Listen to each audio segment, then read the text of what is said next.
It's a good spot. Hi, everybody. Good morning. I think we're behind schedule, but I'm not really sure. I think it doesn't matter that much, but we'll go ahead and get started. So my name's Tom O'Donnell. Welcome to the Community Food Recovery Workshop, not workshop, I keep thinking workshop, to our session. I work with the United States Environmental Protection Agency in Region 3, which is Philadelphia. And I'm here with a couple of my colleagues, working colleagues. To my left is Cheryl Collins with Full Plate Solutions from Montgomery County, Maryland.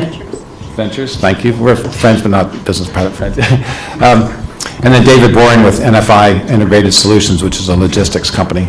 So the three of us have spent some time trying to figure out how to present this concept of community food rescue, community solutions to food insecurity to you folks, because we're like preaching to the choir. I assume that most of you know a whole lot about this. And so what we've settled on is first, Cheryl's going to give a presentation about her project in Montgomery County and explain to you how this, what I think is an emerging but very successful kind of new project that's engaging the community on a county-wide scale, how that's working, what was done to put it into place, and where it is now, and where hopefully it might go in the future. And then I'm going to, so that's the county scale, okay? Then I'm going to get up and share with you briefly a project I've been working on in West Philadelphia in a neighborhood. So we're going to take you from the county, here's our goal, take you from the county scale down to a neighborhood scale urban setting, and describe to you some of the visions we've had for trying to recover all the food we can to handle the food insecurity problem in that neighborhood. And then we're going to kind of ask you some questions. We're going to take you quickly into that scenario, and we're going to ask you a couple of questions about two things. How can we, and this has come up a lot in this conference, how can we collectively find a way to put a value on surplus food?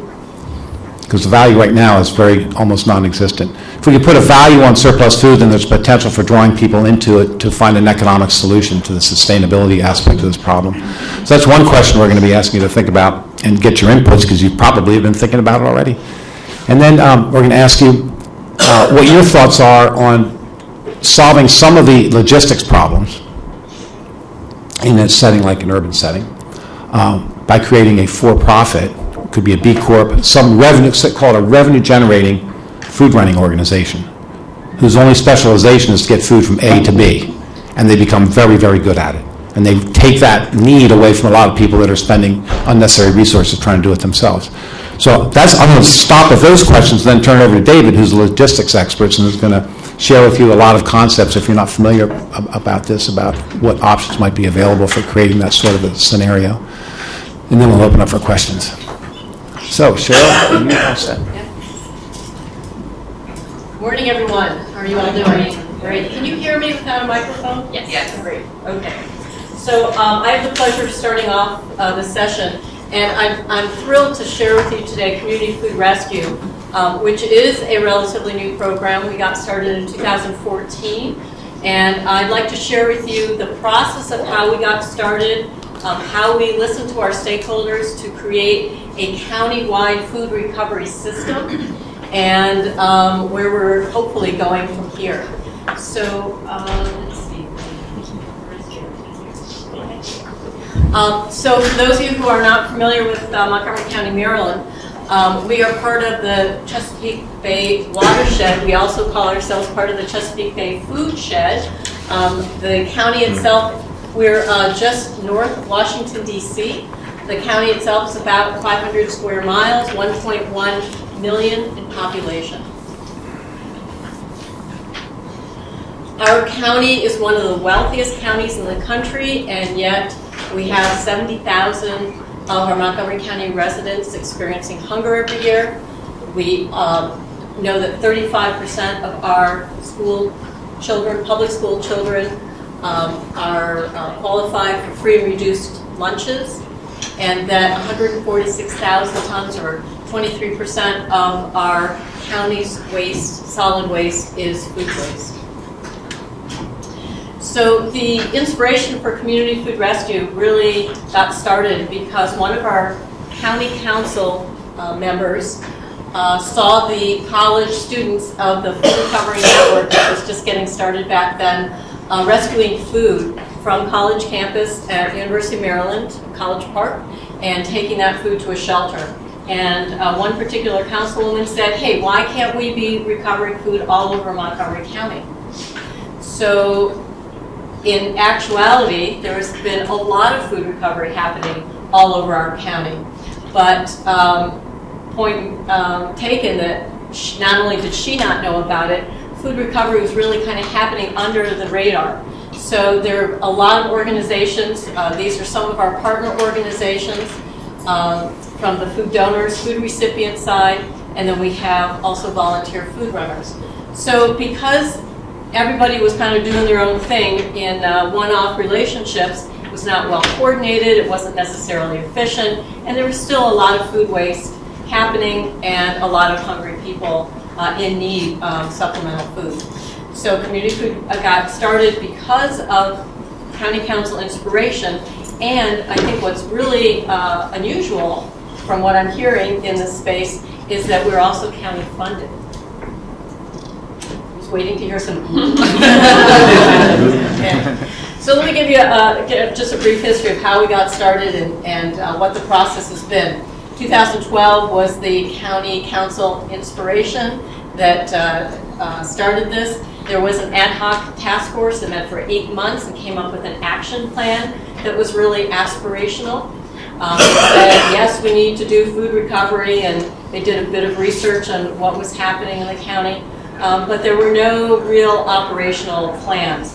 The county put some seed money together in terms of a competitive 3-year grant, and I, as a consultant, approached our county's food bank, which is the largest food recovery organization in our county, recovering about 4 million pounds of food a year, and said, let's bid on this together. You guys have the great reputation in the community, you have the expertise, and I have the time. And we put our heads together and we got the contract to do that. So we took the action plan, which was really representing the stakeholders doing food recovery, food recipient organizations, some of the food donors, and just interested individuals. And certainly the county was very well involved, and particularly our Department of Health and Human Services. So that's another point that I think is really interesting, as I've learned hearing others at this conference, that a lot of the county health departments have not been engaged with your local communities, and ours has been engaged from the very beginning. So we started in 2014 with this 3-year seed grant, came up with system design, looked around the country to see what was happening operationally, who was doing food recovery and how they were doing it. We had some great tours. We went to New York City and toured City Harvest and learned about their centralized food recovery system. And we interviewed a lot of our stakeholders to find out what they needed and what they wanted here in Montgomery County. So 2015, we really started rolling out a plan, an operational plan, and we're in the 2nd year of that right now. So based on what our stakeholders told us, we came up with 5 main components of community food rescue, starting with our name. We had to name ourselves. And we wanted to choose a name that seemed representative, that it involved the community, and obviously with food rescue. We came up with also our identification, if you will. So putting together a large online presence in the form of a website, e-newsletters, social media, came up with what we like to call swag. So our caps, our magnets that stick on the cars of our volunteer food runners, and bumper stickers, pens, things like that. We created a lot of print materials, and then we launched publicly through our county's food council. At a public meeting, we had some of our county council members there supporting us, and it was a nice public launch. The first issue that we needed to tackle was food safety. Our stakeholders said we need some kind of uniform guidelines of food recovery, because everybody was kind of doing their own thing, feeling like they were protected by the Good Samaritan Act, but there was no uniformity. So we worked with coming up with some guidelines specifically about recovered food, and particularly with handling and transportation. They were vetted by our county's Department of Public Health. And then we put that into all kinds of formats. So we've got written guidelines on our website for anybody to use, including all of you. But we also came up with classes that we taught our volunteers as well as our food assistance organizations. Thanks to Tom at EPA and Cabrini College, we came up with a series of videos, short videos that talk about safe food handling practices from the food donor's perspective, food recipient perspective, and the volunteer food runner's perspective. We even have a minute video on how to wash your hands properly. So that's up on our website. And then we needed to make sure that all of our volunteers really understood what it meant to handle and transport food safely.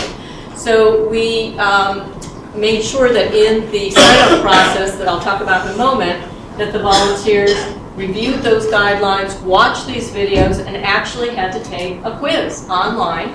They had to pass it with 80%, and then their account was activated, and then we would welcome them to start transporting food for us.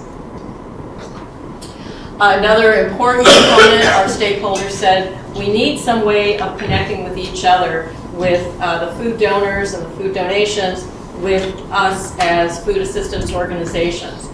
And while some had these one-on-one relationships, there was still a lot more potential out there. So as we were creating the system, if you look at the red bullet points on the left, these were the criteria, that these were our marching orders. Our stakeholders said that we needed a system that was going to be easy to use, that it worked in real time, that it also honored relationships between existing food donors and food recipient organizations. They didn't want any food recipient organization taking their donors away from them, so that was really important. We needed to have reliable transportation, and I should say this was really looking at the scale of food that was not the largest and not the smallest, but somewhere kind of in the middle.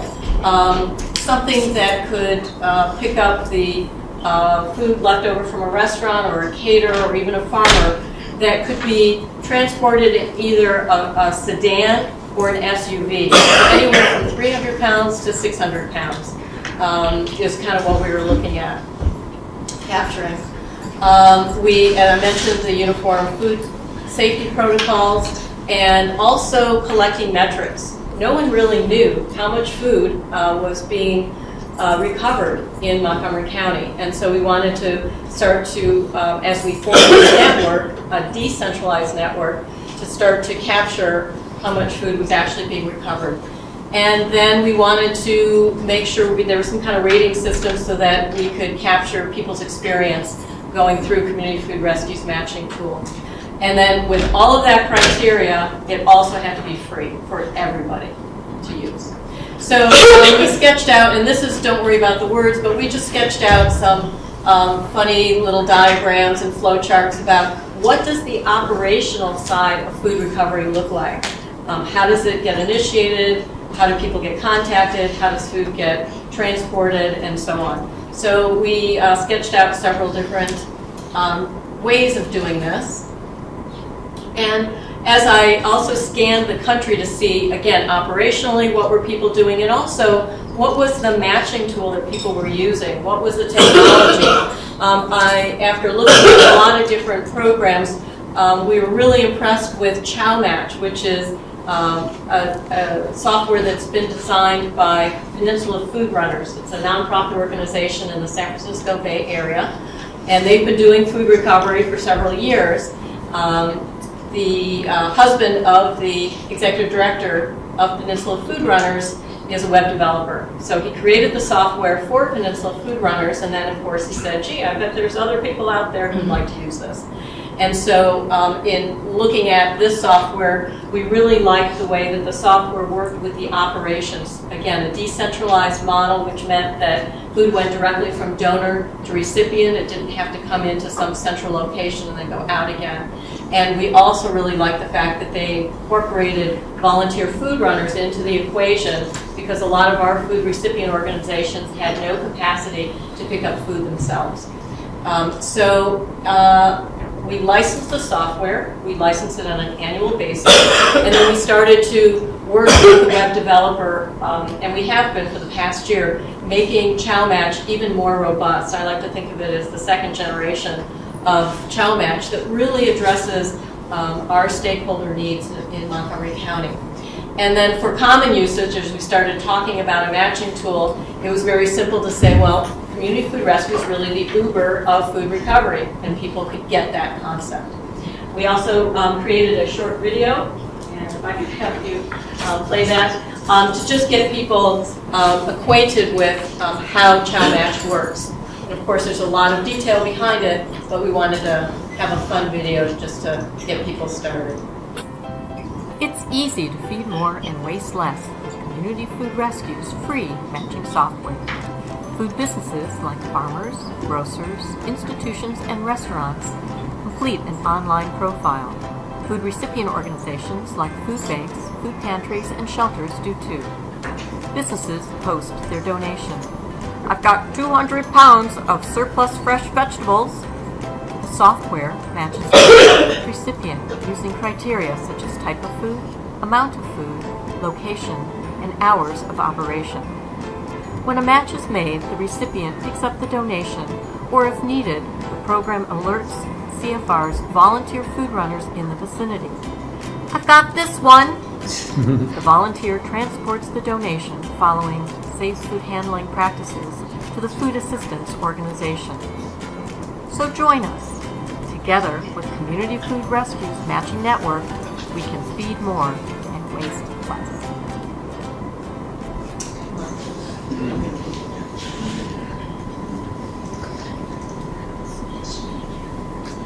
So with that video then, there's a lot of thinking behind the software and a lot of robustness in the software. And how many of you are either using software or want to use software with food recovery? Okay, so I'm going to just mention some of the things that we've added to ChowMatch in this last year to really make it work for our network.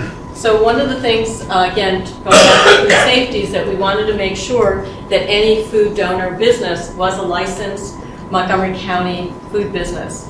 And so the software actually auto-verifies that by reaching into a public database of these licensed food businesses. And it does it all behind the scenes automatically. If they're not in that database, I get notice.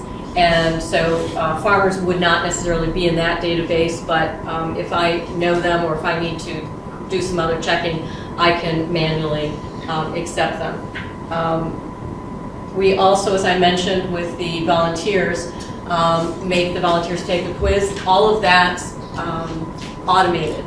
So the software will administer the test as part of the volunteer sign-up, and then grade the quiz, and then send out an email automatically instantly that says, congratulations, you've passed, and now your account is active, or, sorry, go back, study some more, and take the quiz again. So that's all done. The individual users, whether it's a donor, recipient, or volunteer, will fill out a profile, and as part of that profile, the donors and the volunteers can set how far they want to match with a food recipient organization, or in the case of the volunteer, how far from their home they're willing to travel from the donor. So if somebody says, you know, I just have a little bit of time, I just want to travel a short distance, they can set 5 miles, or if they've got all the time in the world, they can say 30 miles or whatever. So they have that flexibility. And as I mentioned, each user has we ask them to rate their experience, kind of like a quick Yelp type rating. So we want to make sure that everybody has a good experience. With food safety, we've embedded different food safety logistics into the whole process, including an electronic signature after the food run that ensures that food donors and food recipients sign and say that food has been handled safely. And then we have robust reporting functions, and this past March we released a companion mobile app. So now all of these food runs, whether you're a donor, recipient, or volunteer, if you've got a mobile phone, you can post your donation, receive your donation, claim the food run if you're a volunteer, all on your mobile phone. So we're really excited about that. Just to give you one success story of how the food run happens. So farmer Amanda in rural Poolsville, Maryland, had 200 pounds of organic tomatoes that she wanted to donate. She's a busy farmer and was really concerned that her food did not go to waste, but she certainly didn't have the capacity to figure out where it could get sent to or even transport it. So she joined Community Food Rescue. She filled out her profile. She posted the 200 pounds of tomatoes for donation. The software auto-matched it with Shepherd's Table that prepares a healthy meal, dinner, for their clients every day of the year. And then the call went out to our volunteers. Volunteer Bill, who happens to also be my husband, accepted the donation, and he drove it from Poolsville to Silver Spring. The chefs at Shepherd's Table made it into delicious tomato sauce and served a spaghetti dinner for 120 people 2 days later. So we call that success. We, through Community Food Rescue, can match any kind of foods. So you can see the kinds of foods here, and we can take food from any licensed business. So it could be a farmer, farmer's market, restaurant, grocery store, caterer, institution like a school or a hospital. Because we're building a network and it's a decentralized network, we want to support all of the food assistance organizations that are busy feeding people in need. And so we want to help them build their capacities. As part of our mission then and part of our funding, we provide small grants to these food assistance organizations, anywhere from $500 to $20,000, so that they can purchase freezers, refrigerators, storage bins, even part of trucks. And that has really helped them to be able to receive more food, store it, and then get it out to their clients. We've been able to distribute $40,000 in grants in 2015, and we just awarded $60,000 in grants in 2016. County funding was matched by private donations and private funders to make that possible. And certainly to boost the presence and public awareness about what's happening in Montgomery County, we wanted to launch a big recognition program. So we make sure that everybody who participates is listed on our website. We do a lot of shout outs through our social media and our e-newsletters, highlighting all of the great relationships that are being formed and food recovery that's happening in the county. And we also wanted to partner with the food donation, the Food Recovery Network, that, as you remember, the college students who were the inspiration. So they actually launched Food Recovery Certified. It's a third-party certification for food donors to make sure that donors who are saying that they're actually donating their surplus food are actually doing that. So they go, and this is a national program. We've partnered with them here in Montgomery County, and we've co-branded this sticker that says our unsold food is redirected to feed people, not landfills. And that sticker can be put on a restaurant door, a menu, a grocery store, social media, and so on. And again, we give a lot of shout outs to all of our food donors who are doing that.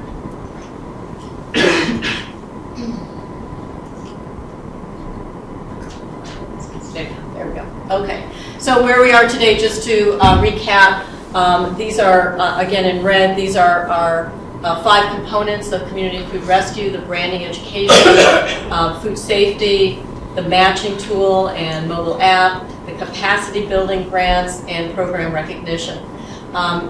In our first year or so, Today we have about 96 donor businesses, 27 food assistance organizations, 38 volunteer food runners, over 200,000 pounds of food that's been redirected, and over 3,000 people served. We're, again, still feeling like we're in the startup stage. A little lag on here.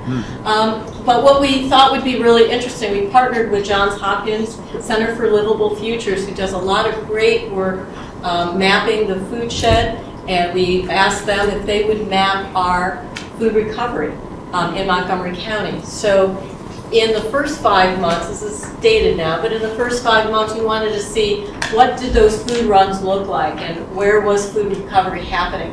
So the blue represents all of our donor businesses in Montgomery County. A lot of these are grocery stores, the large grocery stores, the Safeways, the Giants, the Whole Foods, and so on, that were partnering with Manna Food Center, which is, as I mentioned, the largest food recovery organization and is the leader of community food rescue.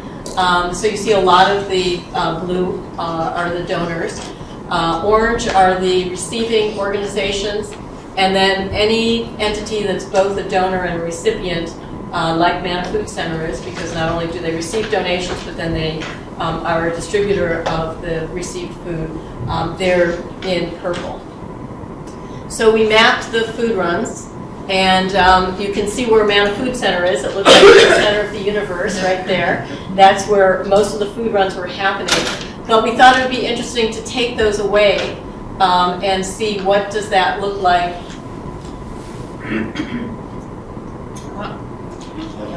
Okay, so we took those Manna grocery store food runs away just to start to get a feel for what is happening with our network. And it was really great to see some of the rural areas out in the lower part of Montgomery County and starting to hook up with more of the urban areas in the east part of the county. So we're starting to see some of those food runs there. And we're just building this network now. Our ultimate goal is to be able to see a huge network all over the county. And then I just wanted to leave you with a little bit more process. If any of you are trying to build a food recovery system in your communities, it doesn't happen from day one, as you can imagine. In 2014 and 2015, we had a lot of interest in food recovery, and people were kind of striking out in small groups on their own. We had the Food Council, as I mentioned, we had our county's effort with Manna Food Center, and creating community food rescue with our stakeholder groups. But then we had all these other groups happening, and everybody was kind of doing their own thing. So it took really 2 years, really this year, to start to come together as a real collaborative network. And I think a lot of it is leadership on Manna Food Center's part, to understand what the stakeholder needs were, to understand and answer, what's in it for me, and to really align common interests. So we're really excited now because now we see that alignment. We're seeing great momentum picking up, both also in raising other funding to continue community food rescue. And where we're going in the future, this coming year, we're really working on increasing that network. We want to have a lot more participation. We're targeting new donor groups. We're so excited to be working with Sodexo, which has been a great supporter of Manna Food Center over the years. And now we're going to bring their accounts into food recovery. We're also reaching out to our public school system. We want to also support the hierarchy, not only feed food for people, but when food is not fit for human consumption, to make sure it goes to animals and then to compost.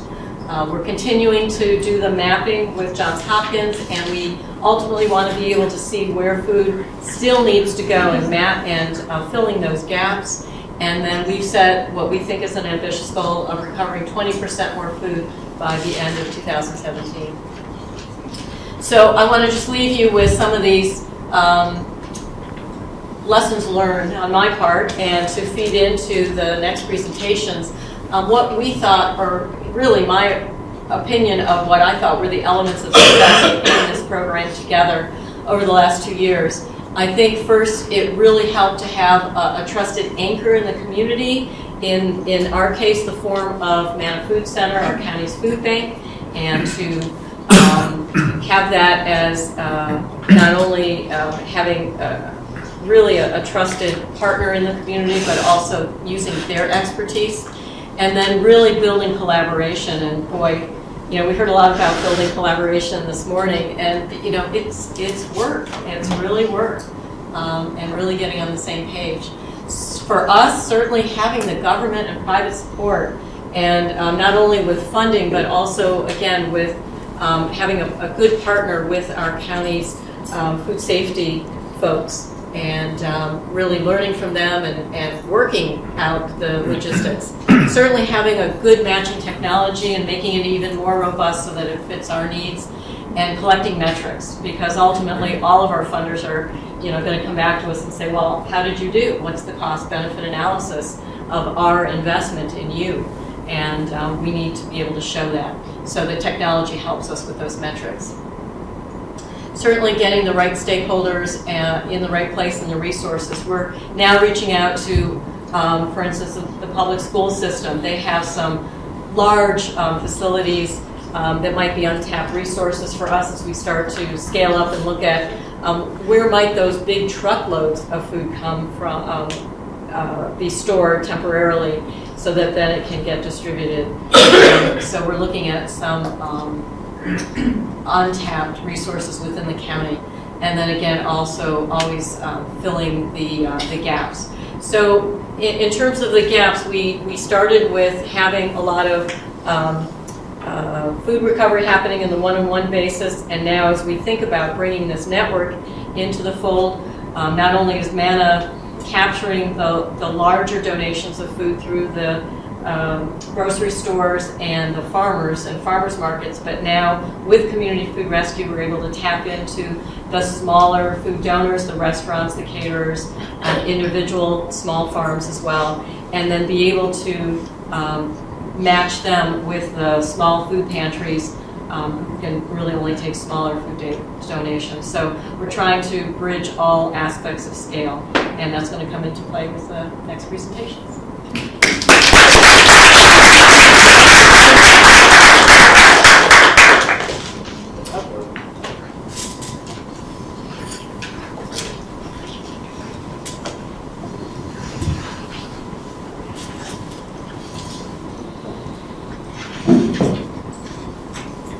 Thank you, Cheryl. So now I'm going to take your vision on a very, very small scale in the middle of Philadelphia and share with you the origins of a pilot project we've been working on for a couple of years.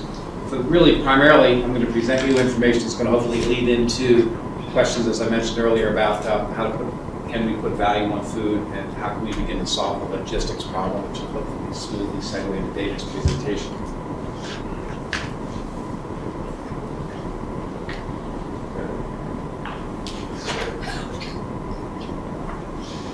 So, a few years ago, Environmental Protection Agency got involved in the Food Recovery Challenge, and we had some sectors that we were particularly paying attention to, like grocery stores and supermarkets and sports venues. And I and my colleagues started working on how to understand, how to facilitate and work with those groups and try to increase the amount of food that was being put to good use instead of being disposed of in landfills. But at that same time, we started to wonder, well, we've got 3 organization types, entities that we're working with. What's wrong with like having an aspirational goal that basically says, let's capture all of the food, all of the surplus food that's, notice I'm using that instead of food waste, wasted food, all of the surplus food that's generated in the city of Philadelphia, and put it to good use. And the only time it will leave Philly is if it's going to compost or animal field. So we started to have this concept, the big picture concept about capturing everything. And we still do have that vision. But what we ended up doing after some this and that, talking to some people, is identifying a particular neighborhood in Philadelphia. If you know Philadelphia, it's made up of neighborhoods, and everybody's proud of their neighborhoods. We selected, for various reasons, to work with, and asked to work with the University City neighborhood in Philadelphia, which is our partner there is the University City District, which actually is important. We selected the University City District to work with because that's an economic development organization. So it's not purely charitable or environmental, enhance the way of life and quality of life in the community through economic development and other issues.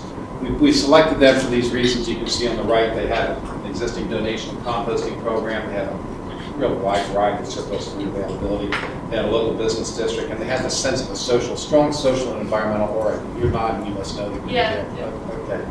So they're a great partner. So also, by the way, that map is a little neighborhood in Philadelphia. That's the neighborhood. The green dots represent the local Feeding America affiliate agencies.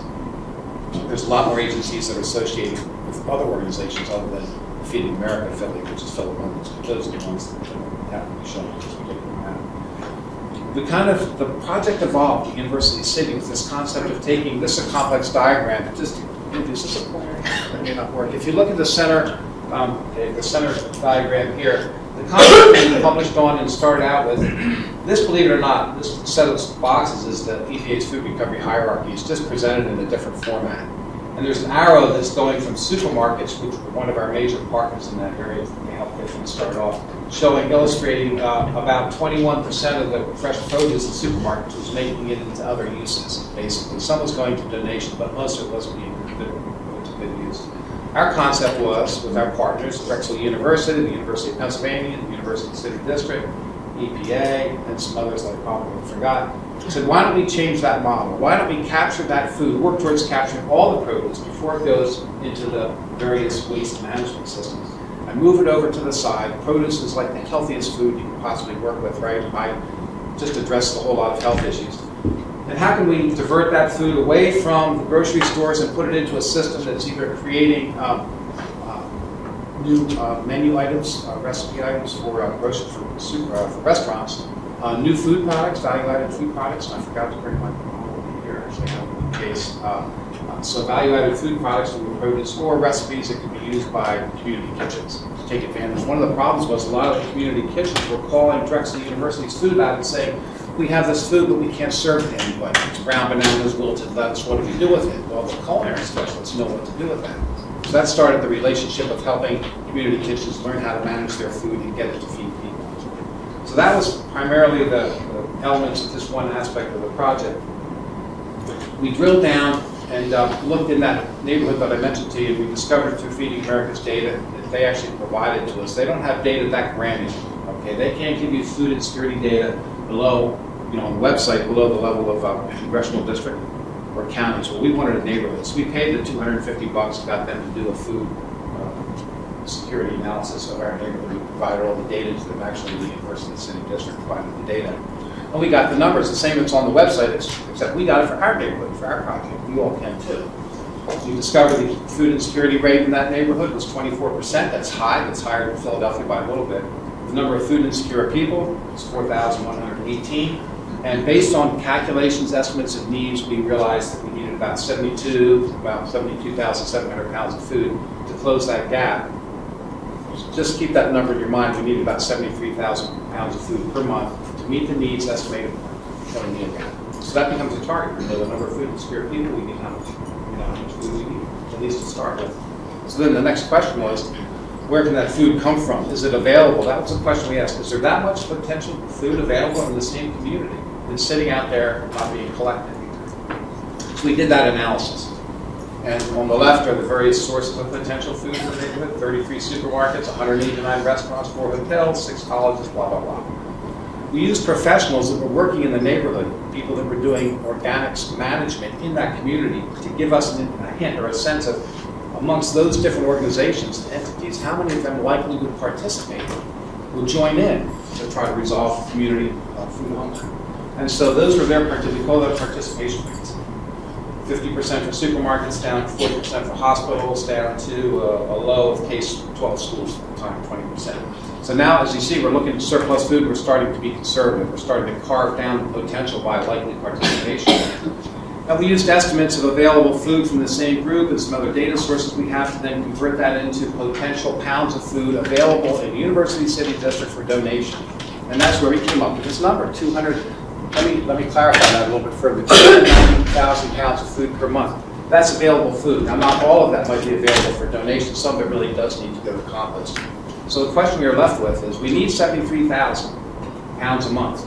We've got maybe almost 300,000 pounds a month in a pool or a stock to draw from. The question then is, of that 290,000 pounds of food, how much of that is really suitable for donation? So for this project, that's kind of where we stopped, because now we have to do interventions to find that out. But what we realized was, in that neighborhood, there's a high probability that of that 290,000 pounds of availability, that 73,000 pounds would be suitable for donation. So guess what? All of a sudden we're going, oh my gosh, a charitable portion of food donation needs in an urban environment may be available right there in the same community. That launched now this effort where we're moving into now about how do we go about building collaborations and working towards donation collections and actually getting that food where it needs to be. So here's my last slide. You'll notice the food recovery hierarchy up in the upper left-hand corner, and that's embedded in this little diagram that I hope, if you looked at it for a minute, you'd recognize that that's really the 3 pillars of sustainability. Much of what we're talking about now here at this conference and with my colleagues is how to engage more significantly the economic side of sustainability to try to see what impact that can take. You know, we have a huge food waste problem in the United States. We have a food hunger problem. Largely it's being handled from social and philanthropic efforts, some environmental efforts. So what's the missing link? We think that if we can get the economic and business community involved in this, creating jobs which address poverty, but also engages all the energy that comes around from young people that are doing this sort of thing and making enough money to live off of, might make a difference. In fact, I'm going to make the hypothesis that it will. Why not? I can make the hypothesis. So the 2 questions I mentioned. For this to happen, there has to be a value. The food has to have a value. If it's just wonderful food that at one point is worth X amount of money, and then it hits in my hands and I take it over here, and by the time I give it to Cheryl, it's wonderful to eat, that dollar value has gone down to next to nothing. It really isn't going to change.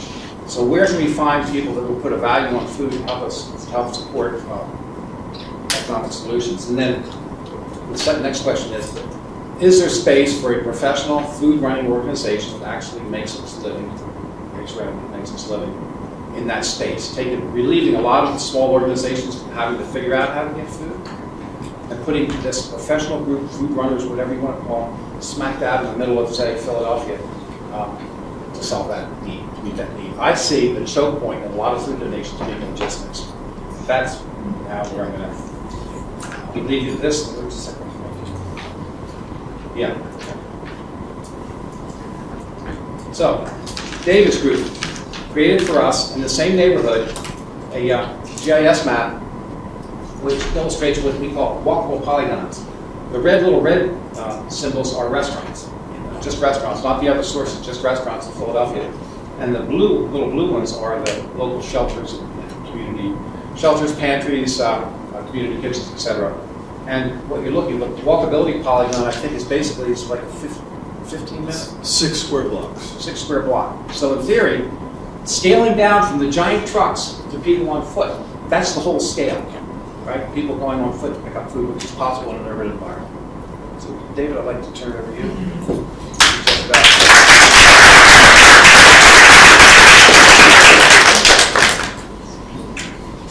Thanks, Tom. So, as Tom mentioned, I'm the expert. I'm still using the air quotes on the expert. Sorry, struggle with that.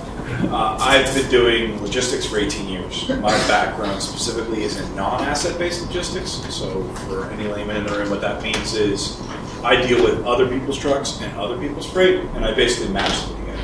So, this is right in my wheelhouse, connecting two things that don't necessarily have an inextricable connection. So Tom and I connected via various, kind of a random source, ended up in the same email string, and he reached out as he got to this point and kind of said, I'm trying to figure out how to solve the problem. So what my organization does, and the organization I work for, and for all of you who were in the room yesterday, I apologize for repeating myself, but I work for a $1 billion logistics company that operates 2,500 trucks. Even though I have nothing to do with those 2,500 trucks, we have a lot of engineering solutions for putting things together in a map. So when we talk about this walkable polygon, we actually took a piece of software and plugged in the location data of both the food pantries and the donation locations, potential food donors, to create this. And as we sat down with the community center in University City and talked about some of these things that were possible, what was striking us was just how close everything was together. And you think, okay, so this is great, this is wonderful, but then we start to get to the struggle of, so how do we connect them? And so it's not just a, what is the most suitable method of transport, but it's also, how do you connect the people that want to donate with the people that can receive the donation? And then, down the line a little bit further with what Cheryl touched on, how do you help empower them to use it the right way so it doesn't get thrown away? Because donating it and then throwing it away at the food pantry level doesn't solve the problem, right? So for me, this is almost just trying to solve a problem, which is what I do every single day, and really just more of a curiosity. And so Tom and I started digging into this, trying to figure out how do we solve a problem, which really, truly is a little bit outside of my expertise in the sense that it's such a small quantity, and what I would call a many-to-many solution. So a many-to-many solution is a much more challenging solution than a few-to-few or a few-to-many or a many-to-few, because it's much easier to constrain one portion of that. This is a much more difficult problem. So some of the challenges of logistics, what makes the market unique is that it's very small, what I call hyper-local, right? Very constrained, walkable environment. But the method of transport is the single biggest challenge. So, and we've literally talked about scooters, bikes with a milk carton on the back, providing somebody with a plastic transportable container and a dolly. I mean, it's 6 blocks. This is not a long way. But the question is, how do you minimize the aspect of that model? So what do you do? Do you do it with donors? Do you do it with volunteers? Do you do it with building a food running organization? And there are relative challenges to all of those things. And then, getting out there and understanding what other networks around the country have done. And, Rick with Food Forward and some of these other people that I've met, and trying to understand, and Cheryl and hers, and using best practices that other people have applied to connect them. And I think really the biggest challenge is what works for this market and how does it connect to somebody else's existing infrastructure. And I think here the biggest gap is software. How do you connect the donor with the pantry? So, and then what existing services providing transport might have additional bandwidth? So, the transportation providers, a couple different options that are out there. Of course, there's this entire new world of Uber and Lyft and some of these for-hire, crowdsourced service providers. Understanding how they can be utilized, getting them involved, understanding what the cost of that is, and then kind of what Cheryl spoke about, safe food handling. How do you get a Lyft or an Uber driver to understand safe food handling practices? How does that even apply from a cost perspective? And how do you get them to not drive away from you after you request a pickup on the app when they realize they're not driving you, they're driving a box of or a container of food? Small truck networks. So one of the things that I focus on is called backhaul. So backhaul is when a truck is headed out from a location with freight, they generally will end up turning around and coming back in a dedicated network. And sometimes that truck is empty and other times it's not. Well, there are a lot of local networks of trucks that are going out and doing something very specific. And I use floral delivery as an example. This is wholesalers delivering to a florist. They deliver very early in the morning, generally are refrigerated vans or trucks, and they're done delivering by 8 a.m. because most florists are open by 8 or 9 o'clock in the morning. Those vans then go back to the wholesaler and they're parked. And those vans sit and do nothing for 12 or 14 or 16 hours until they begin loading them back up around midnight to go out the next morning. So is there a possibility of using something like a floor delivery company to use excess bandwidth in equipment that's already paid for, that's covered by the infrastructure, and then using just the labor associated to what it costs to pay the driver to facilitate that transaction? And then if you do that, again, coming back to the connection, how do you put those together? So how does the donor raise a beacon saying, I have something to be donated, and then how does the recipient say, okay, yes, I'd like to take that, and then connecting the two of them with somebody like that. And then on the volunteer side, one of the things that's interesting about University City is it's called University City for a reason. There are 2 major schools in that organization and a lot of individuals that are interested in volunteering their time. So if that does work, what are the pitfalls of doing so? what are the benefits? Benefits, obviously, it's free. That's great. But the pitfall being there is a seasonality to school. Students do take summer break, and you could lose a good chunk of the momentum you've got because everybody takes a break. So how do you keep that going? How do you build a network that's a combination of them or a total of that? So that's a little bit of it, and I jumped by Tom's favorite, which is the one he likes to just making him agonize a little bit over this, with Grubhub and DoorDash. So the food running businesses, this is something that's really starting to take off, especially in these hyper-local markets. So these are companies that are, you order takeout from a restaurant, you're paying somebody $4.95, they're going over, picking up your meal and delivering it to you, because everybody's apparently too busy to now even pick up their own takeout. So it's much less ordering takeout, but now apparently they need to have it delivered to them. So the question is, as they're building these, is there a place for a small payment to cover the cost of using that additional bandwidth? And again, we keep coming back to the same thing, which is, where is the money in this? And it's not necessarily, is there money as a private enterprise, but is there money to just cover the cost of the infrastructure? So, getting specifically into food delivery services, because again, Tom's so close to these and he's convinced this is the solution to the problem. We're getting into the pros and the cons of that food delivery model. So, very economical, because they are generally just people and some sort of methodology for transport. Sometimes it's a car, sometimes it's a bike, might be a scooter. But again, that infrastructure is fairly low cost. It's not like driving an expensive refrigerated truck. The hyper-local market, these food runners don't run from a suburban location to a city location. They're generally very constrained to a very small network, and they will have regions or pockets of them. So it lends to the same kind of logistical solution that the problem proposes. They know the local business as well. So we're hoping to pick up and glean a lot of this from a restaurant at the end of a shift or at the beginning of a shift from the previous day. They're already there. They already know them. There's already a relationship. There's something to knowing that person that you're handing the food to that adds a little bit of intrinsic value and helps them recognize, and that recognition is valuable to individuals who are doing it. And then, because it's a newer service to the market, there is some bandwidth. The rate of adoption is lower, because people might need to stay busy. Some people who want to be a part of something want to feel busy. So sitting around waiting for that next delivery may not be ideal. Keeping them busy may be of value to that business. And then, in general, the younger you are, the more philanthropic you seem to be. That's just kind of the way it is. In my business, I employ over 100 millennials by definition, and every single one of them wants to give back in some way or another and has given back in their life from high school all the way through to their current day. So just knowing that generally you've got a younger demographic in this business is giving you that opportunity to have a more philanthropic event, and by proxy could keep those people happier as employees.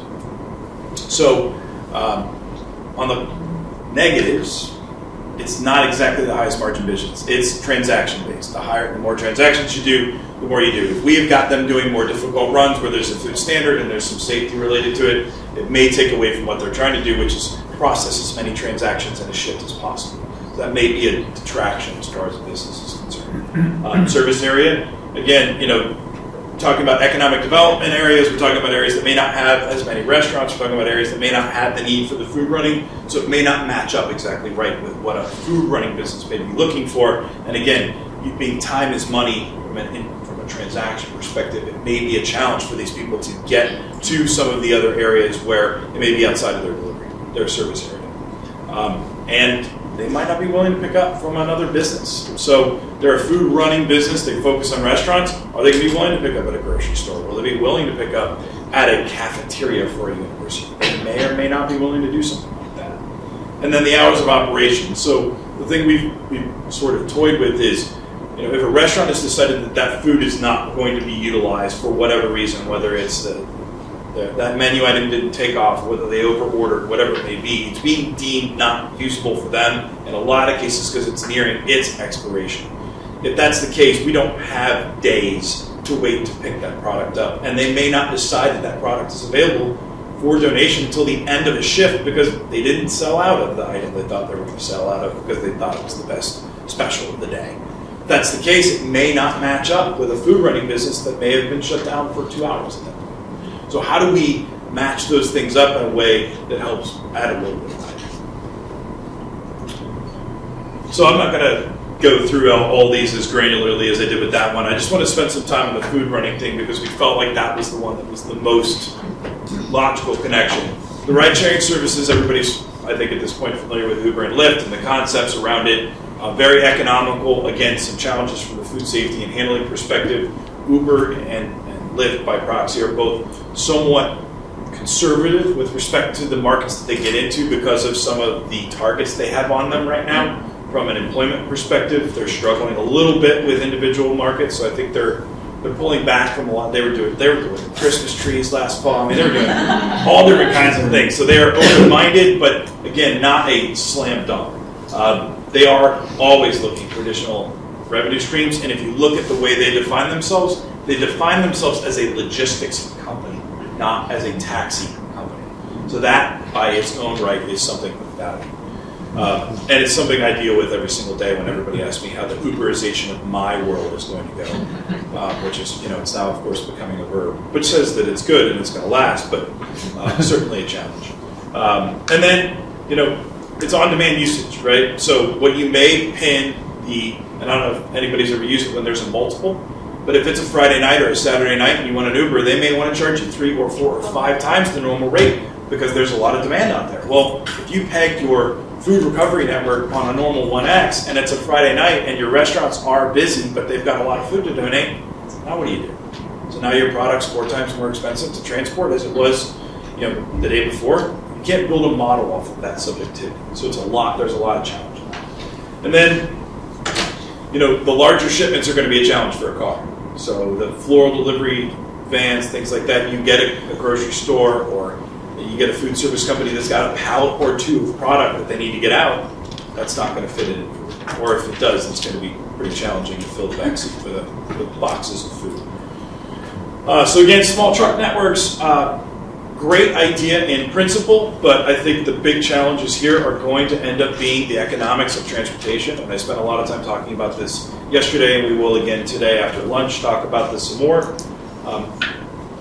There are a lot of underutilized specialized equipment networks out in this country. Specialty food delivery companies, floral companies, they're all out delivering. They have a very finite window of delivery, and when they park, they're done. And they don't do anything else. A lot of the businesses run it very efficiently, and they'll run their 8 or 10 hour shift in the mornings, but that equipment is paid for. So if you just put a driver in the seat and a little bit of insurance, it's a substantially lower cost of utilization for the equipment. There's a lot of value there. And then businesses, they're familiar with the pickup and delivery process. So it's a local business already. So stopping at a curb, knowing the places to park, understanding the region, not getting a parking ticket. We were just talking about that. UPS, by the way, budgets over $10 million a year for parking tickets. So, knowing all of those things and understanding how to live in your network, in that regional, that hyper-local network is really a value. But the other challenge of it is that hours of operation, again, major challenge, I think, in the grand scheme of things. Bandwidth is somewhat spotty. And again, if you think about restaurants, Fridays and Saturday nights are going to be busy. These businesses typically tend to be a Monday to Friday type of an operation. And then there's a decent amount of just lack of desire to really get creative with this type of thing. One, it's a piece of equipment that's expensive to operate and there's some subjectivity to it. So if it breaks down or it breaks as a result of a philanthropic effort, that's a major challenge for a business. But 2, it's why should I? And when you're operating a slimmer margin business, there tend to be a lot more barriers than there are. That's all I would say. And then the volunteer networks, again, I touched on this a little bit, but great idea. In this specific market, it makes a lot of sense. Obviously, Cheryl's had a ton of success with that. I met with a company last week in Chicago that's having a lot of success with volunteers in the middle of a much larger many-to-many network in the Chicagoland area and the entire city and suburban markets. But again, he cited spottiness, right? So sometimes the call will go out and it'll go unanswered. And like 10 to 15% of their calls go unanswered on a daily basis because people just don't have the bandwidth, they don't want to fight the traffic, they don't want to get involved, whatever it may be. Or they're scared. They're scared of their own personal liability in a situation. And it's a lot of just lack of education for people, just not understanding that there's a lot of protection for people who are trying to do anything. So what we want to get to is how do we create a business that somebody actually wants to be in? people can actually make money operating, standing in the middle of this. So how do Feeding America and SOSA and some of these other organizations have the greatest impact on hunger by creating a larger professional food running service that can act locally to kind of glue between these networks? And while the actual physical transportation of it is one aspect of it, the matching is another, one and the two are kind of inextricably connected. So there are a lot of volunteer spaces out there, and again, there are a lot of them here right now that have been talking about this for a lot of years on how to do it. But then there's this whole feed for delivery service concept that's out there where, and look, 0%, so good we listened twice, where people are out there, and 0% is the one I met with last week, they're charging donors $50 to $100 a month in a subscription format to pick their food up and have it donated to a local market. Now, what I would say is there's a little bit of a struggle here because of, again, coming back to what Tom said earlier, how do we put a value on the amount of food donated? What is that worth to the organization donating it? What is it worth to the organization that's receiving it? And is there money in this to allow for that? What 0% has said was there's about 15,000 restaurants in the Chicagoland area, of which they've signed up about 150. There's been a low rate of adoption on this because most of these operations are giving the food away. So, one of the issues is, and I think there are a couple of organizations that are out there doing this I've been hearing about over the last day or two, is the tax benefit of doing so and the ability to be able to provide them with the bandwidth to be able to actually claim that tax deduction in a way that helps some of these people in the middle help generate some revenue off of this. So what we tried to do was come up with a scenario. How could this theoretically work? So we, and Tom's students kind of went through this a little bit. So just coming up with a base fare on UberX, and obviously not on a Friday night, and the per minute, per mile minimum fare concept, if we charged 50 cents per pound with a minimum of 10.5 pound shipments and 22 minutes, it would cost a retailer $53 a month to do. So what we were trying to get to was, in a lot of places, in Chicago there's a struggle with this, there's a fee for disposal and a fee per ton for disposal. If the food is being thrown away and they're paying to have it thrown away, how can we charge them less than what they're paying to have it thrown away to have it given to a lower cost? And then that doesn't even offset the concept of what the tax benefit can be if you help facilitate that transaction. $53 a month is not an insurmountable amount of money. It's not to say that it's not a little. Restaurants generally run on pretty thin margins as well, so it's not so easy to just say, come on, it's only $53. But in the grand scheme of things, if they're paying $200 a ton to throw their food away, this is actually 25%. So, again, they kind of took it yesterday and said it, but it's a win-win-win scenario. We can find the right connection between these people with the retailers, the logistics providers, and the food pantries to where everybody is getting something. The retailer gets to rescue food, they can write it up as a tax benefit, and they can also stand on a stump and say, I'm a much more sustainable business, which I think generates some goodwill with the community and will bring more people to the restaurant. Logistics providers can create some value by connecting donors and recipients, and they can expand services. And whether they're an NPO providing a solution or whether they're a for-profit business, there are aspects of this that are of great value. And again, for my people, the people I had working on this, the engineers I had working on this, they were so excited to be a part of working on something that meant saving food and helping feed people. And that is something that's really important and hard to put a value on, but it can keep people engaged. And there's a lot to that. And then on the food pantry side, lower cost of acquisition. So free is great, but even low cost is great as well. And if you're talking about, and this is something that we were talking about yesterday, augmenting that Feeding America kind of starches and canned goods and things like that, they're giving you the basic food needs with produce and locally sustainable products, that can help bring people back to your pantry consistently, which will help feed people healthier meals. So there's a lot of value in doing that.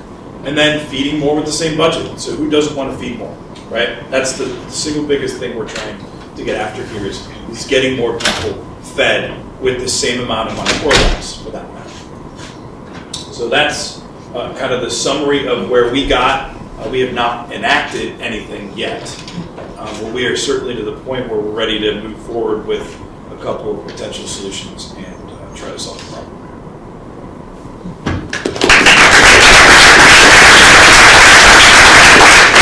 You didn't get to ask your question earlier. I wanted. Go ahead, please. Me? Yes. Oh, okay. I work with 40 feeding programs in Bridgeport, Connecticut mostly. And I thought that what you're doing is really interesting and really cool. But here, I'm just going to throw some stuff out there, and I'd love to get your thoughts. Especially, I love that you drill it down to neighborhoods because many cities operate that way. So first thing is, most people that have to shop at pantries, they don't get to shop there regularly. They oftentimes are limited to once a month. Yep. Sometimes they're lucky enough to find a pantry that's weekly. It would be great to take the math and all of that logistics stuff that you did and see if you can have fewer pantries that operate more often with more food so that you actually allow people to have an experience that's like shopping at a grocery store and not shop like having to go to a pantry where they're waiting out in a line and getting a number, and it's not the way anybody should have to get food. So I would love to see, one, that this model be used to consolidate so that you're not actually doing a many-to-many anymore, but a many-to-few, and you actually have stores like pantries that operate more like a grocery store. Second, I love the way that you're putting money and a value on the surplus food. It'd be great if that created jobs and that money trickled down to the people that actually are using the pantry so that they don't have to go to pantries anymore. Yeah. That's where I think a lot of this revenue should be going. And third, I'd love to hear more at some point, obviously now is not the time, about the prepared food stuff, because I know a lot of us are working in that space and looking at church kitchens. That's what we're doing at Bridgeport, thinking, how can we take surplus food, help people that are interested, make value-added product, do something with it, make money, get jobs, so they don't have to rely on food anymore. So, awesome. Any help that you want to provide to Bridgeport, Connecticut, outside of Philadelphia, we'd be super excited for. Okay. Yeah. One advantage potentially to using a logistics organization to be the middleman here is they're the folks who know how to reduce emissions in the transportation network. One of the concerns I have, I know that one of the points of food recovery is to reduce environmental impact of food waste, and part of that is air emissions. And if we have a disorganized,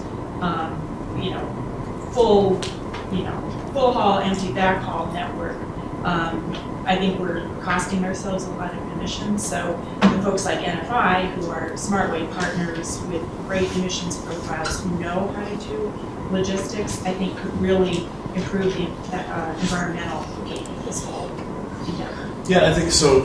Obviously, emissions are less of an issue in this hyper-local concept, right? I mean, you're talking about either something that's walkable or something that's like very short distances. But as you get outside of that, start talking about regional markets, and you're talking about more commercial density, it's not about adding trucks to the road. It's about using the existing infrastructure to try to put something onto the back of that truck to make it more efficient, to not have any more of an impact on the environment while reducing that food, the wasteful food. But there's a difference between underutilized equipment and empty backhaul. I mean, both are good to get past. Yeah, so I guess, and that's a fair point. I think that nowadays the struggles that most trucking companies have making just to break even, they have to utilize their equipment as efficiently as they can, and most don't have a lot of inefficient use unless you're talking about a truck just sitting on a shift.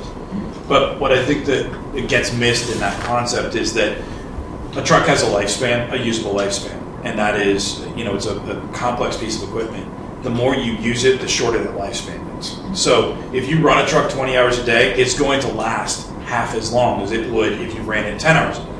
So the usefulness and the inefficiency of a truck sitting, there is a value to that in the sense that a truck won't break down by technical age, it breaks down by use.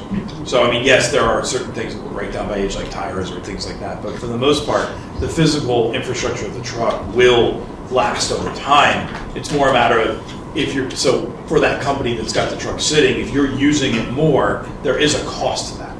And it's an intrinsic cost that's over the top of the actual expense at the time you're operating. Yeah. Hands over here. Yeah. I was just going to say that